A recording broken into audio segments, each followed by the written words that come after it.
Seymour, Paulo, willing at bet makatrabaho si Catherine Bernardo.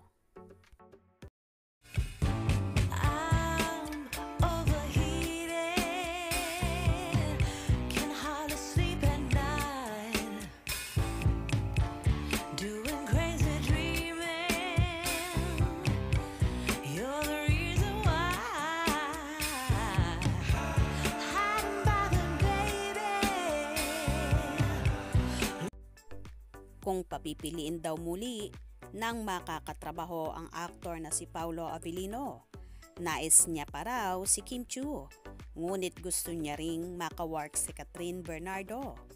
Nang tanungin si Paulo ng mga showbiz reporters sa media conference ng bago niyang palabas na Elevator kung sino ang gusto niyang makawork, medyo matagal bago sumagot ang aktor.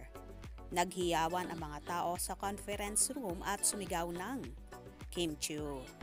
Ngumiti si Paulo at sinabing, si Kim na naman, why not? Gusto ko naman siya katrabaho. Dagdag pa niya na isa si Catherine sa mga gusto niyang makatrabahong artista. Si Catherine, she is trying to transition into more mature roles. Baka maging bagay ako sa mga proyektong gagawin niya. Ani Paulo. Matatandaan na ilan sa mga pinakahuling pelikula ni Avellino ay ang Fangirl 2020 at Ngayon Kaya 2022, kung saan kasama niya ang rumored girlfriend na si Janine Gutierrez.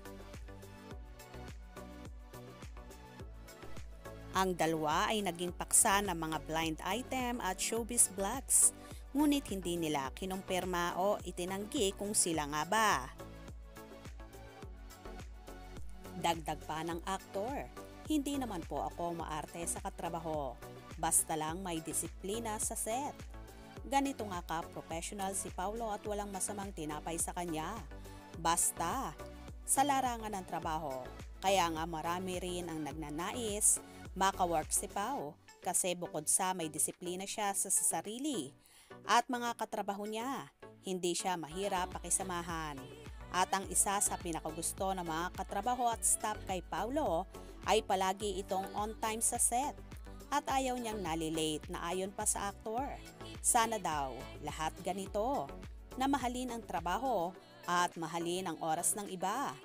Tama naman si Paulo, dapat ganon, hindi yung maarte na nga, palaging late pa sa set at feeling importante sa mga naroroon at sa mga staff. Kaya naman isa rin ang aktor sa Love na Love at In Demand na leading man ng Kapamilya Network. Ano naman kaya ang magiging reaction dito ng napapabalitang nobya ni Paulo na si Kim Chiu na gustong makatrabaho ni Paulo si Catherine Bernardo? For sure okay lang ito kay Kimi dahil ito rin ang pananaw niya sa trabaho at ayaw din niya na naaapektuhan ang trabaho kung sakaling may karelasyon sa gagawing proyekto. Kaya naman tumutok at wag na wag pahuhuli sa mga maiinit na kaganapan. Anong inyong magiging reaction sa bidyong ito? Comment below.